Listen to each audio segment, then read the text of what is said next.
Welcome back. We're going to talk about reflections now, which is the R in ORS. Now, reflections are a really cool skill to learn. However, there's something that we often don't learn in the English language while we're growing up, going through school. So when we first start using them, they feel really weird and really awkward. However, they are a powerful listening skill and a powerful skill to give guidance. In fact, they are more powerful than the other skills because they can convey empathy. They can generate more change talk than any of the other skills. However, they can do a lot of what the other skills can do. They can affirm, they can guide, they can explore, they can pull information from someone else and do a lot of really neat things. And on top of that, reflections help someone feel really heard and listened to. So they're really, really engaging. When I give a reflection to someone and it's powerful and it connects with them, they immediately feel like I have empathy for them. They feel like I'm hearing them, and that can have a big impact. Now, what are they? They're statements, not questions. So if someone walked into the room right now and said, I'm having a bad day, if I reflected this, I might say, you're having a bad day. If you notice at the end of my statement, it goes down. Now, if I say, you're having a bad day, you notice how it goes up at the end. When it goes up at the end, now I'm asking a question. And not only a question, a closed question. Okay? So that's the difference. The other thing we don't want to do is close it off. We don't want to do a reflection and say, you're having a bad day, right? So you notice as I asked that right, and now I've closed it off again. We really want to use reflections and let them stand on their own. So we reflect the information, and then we allow our children to process what it is that we just reflected. The other beautiful thing about reflections is they can close the communication gap. Let's think about that for a moment. The communication gap is when we want to say something to someone. Now, before we ever speak it, I have to think about it. Now, if emotions are involved or complex feelings, what happens is I have to put that into words. And as soon as I try to put that into words, there could be a breakdown there. So I don't know about any of you, but there's times I go to communicate something and it comes out not the way I intended at all, or what I meant.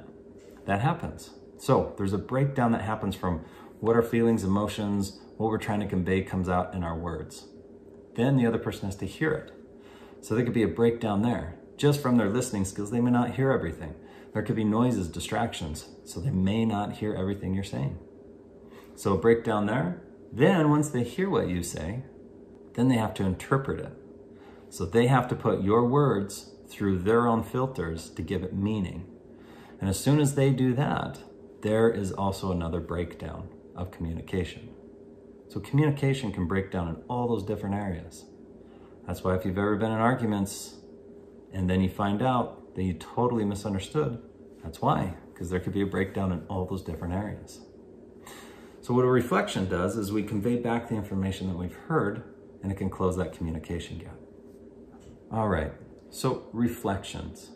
There's two different kinds. There's a simple reflection and a complex reflection. Simple reflections are great at just conveying that I heard you. They're also good for just when the conversation gets going and clarifying things. If I'm not quite sure what you said, I might give a simple reflection to make sure that we're on the same page. A complex reflection is really where we want to be. Now, complex reflections, they're more than a simple reflection because they give back meaning, feeling, they give back context of what's going on. Earlier, I gave an example of a simple reflection. If someone came in here and said, I'm having a bad day. So if I said, you're having a bad day, if you notice, I'm just kind of repeating the words and saying it back to them. I can also, with a simple reflection, maybe change the words a little bit and say, your day's not going well. Right? And so I changed the words, but it's still a simple reflection. There's nothing changed in the information, the meaning, what's going on. I'm just giving information back. So that's a simple reflection. However, what do you think might happen if I used a bunch of simple reflections in a conversation? Well, you're probably guessing it. And it turns out it's a lot like that game that my kids played that annoyed the heck out of each other when they would play copycat. So the point is we don't do that. Don't give a ton of simple reflections. We want to do more complex reflections, okay? Doesn't mean simple reflections are bad. We just want to use them sparingly. Complex reflections, this is where we're adding meaning, feeling, intentions. We're taking in information of context, body language, the way that they're speaking, the tone of voice. All of these give us information, and then we're going to form a complex reflection from that. Complex reflections can also be metaphors and similes. What we're doing is we're taking the conversation to the next level. We're really listening to someone and giving a lot of information back. So let's say we have our teenage child come into the room and they said, oh, you know, when I got up this morning, I was so excited to go to school. It was going to be a fun day. There was going to be so many cool things to do. But man, now that the day's over, you know, I wish I hadn't even gone to school. So if we take that situation and start breaking it down and look at, okay, what are they feeling? Well, maybe they're feeling disappointed. Maybe they're feeling upset. Maybe they're feeling hurt, right? Maybe something happened during the day that hurt them. It could have been something, maybe a boyfriend or girlfriend broke up with them. Don't know. Something happened, right? So what are they trying to convey? Maybe they're trying to convey that they're wanting to talk about this. Maybe they feel like they want to be heard. What's the point of them talking to you, right? Maybe they're looking for a solution. Maybe they're looking for help. Maybe they don't want the situation of whatever happened to happen again. And so they think that you're someone that can talk to them about it. Either way, the information we're gathering from the way they spoke, their tone of voice, the context, body language, we're taking all that information and giving it back to them. So we might say something like, wow, something happened today that was really discouraging and possibly hurtful, and you want to sit down and talk about it for a moment, right? That's a complex reflection. I'm giving a lot more information back. I'm taking a lot of what I'm hearing beyond just the words and giving it back to them. However, this might mean, because you're doing that deep listening and it's kind of a gray area, you might reflect information that's not correct. So what do you think happens if you reflect information that's not correct? Well, some of you that go through this course, you might think, well, people won't like that. They'll be upset with me or angry. If you were here in person, I would have a lot of fun with that, because I've done this many times in trainings, is then I would just reflect to you and start reflecting until I do a reflection that's not correct. And almost always when I do that, as soon as I give that incorrect reflection, they do exactly what most people do. Is then they go, oh no, let me explain it to you. And then they correct me. Because complex reflections feel great, right? People want to be heard and want to be listened to. And when we give a complex reflection that doesn't connect, that's not quite accurate, normally people, they just want to correct us. So then you get the information anyways. So don't be afraid of being wrong. Normally people like that you're trying to hear them. However, if you're getting them wrong over and over and over, yes, that would be frustrating for somebody. And that might be a thing, if you really are in that situation, to reach out to me and we can talk about some of the other listening skills and how to break down people, how they're communicating with us, so that we can build complex reflections. Now, when we're reflecting though, again, reflecting, we're looking at what we're reflecting.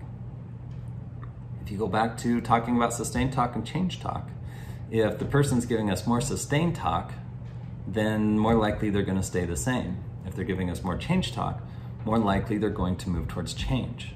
So if we start reflecting and you start feeling like what I call circling the drain, you just feel like the conversation's going nowhere, it might be because you're reflecting a lot of sustained talk, right? And so if I'm reflecting a lot of sustained talk, it may not be going anywhere unless we're doing it purposely to start bringing down some of that conflict, the frustration. Because if I'm reflecting sustained talk, it's helping the person to feel heard and empathized with, and that'll bring down conflict. But if I'm past that, and now I'm moving towards the change or the engagement, well, if I continue in that sustained talk reflecting, we're not going anywhere. We're gonna stay the same. I wanna start reflecting change talk, not the sustained talk. So if my child comes in and says, you know, I'm really tired of my biology class. It's really frustrating. My teacher doesn't listen. I'm excited by the content though. You know, I would love to go and learn how to be a biologist. It's so fun. So they gave us sustained talk and change talk. The sustained talk of not liking the teacher, being frustrated in the class, the change talk of actually enjoying biology and wanting to be a biologist. So I can reflect that. I can say, oh wow, you're really interested in being a biologist and want to figure out a way to make it so that the class is more engaging and maybe resolve whatever's going on with your teacher, right? So I'm reflecting the information I'm giving and moving towards change. Now there's lots of different types of complex reflections. We're not going to talk about all of them, but there's one that's probably important to learn, which is a double-sided reflection. Now double-sided means I'm going to reflect both the sustained talk and the change talk. So if we go back to the scenario I just gave about the child that's upset about the biology class, we can reflect both. So we can say, wow, you're really feeling frustrated with your teacher and don't like what's going on in your biology class. However, you would really like to be a biologist and find the content a lot of fun. So if you notice, I did a double-sided. I reflected the sustained talk first, and then I reflected the change talk last. Why that's important is because what we end on is what people normally are going to talk about next. And if they don't feel like they're really heard, well, they're gonna start talking about the sustained talk again. This is just an indication to us that maybe we need to sit in that sustained talk a little bit longer so they feel heard and empathized. But knowing if we stay in that sustained talk, we're not getting too far. We want to go back to the change talk. So we're going to be asking open-ended questions to pull some more change talk later as the frustration drops a little bit. And then we want to be reflecting that change talk as it starts coming up as we guide to what might we do about this situation, right? So one other thought about reflections is complex doesn't mean long-winded. I've worked with a number of people who will give me a really, really long, complex reflection, and they think that that made it great. Well, it doesn't. I could literally do a complex reflection that might be, you're feeling hurt, and that might be complex. Complex doesn't mean long-winded. In fact, if we get long-winded, we might confuse the topic and we don't become as poignant or powerful with that reflection.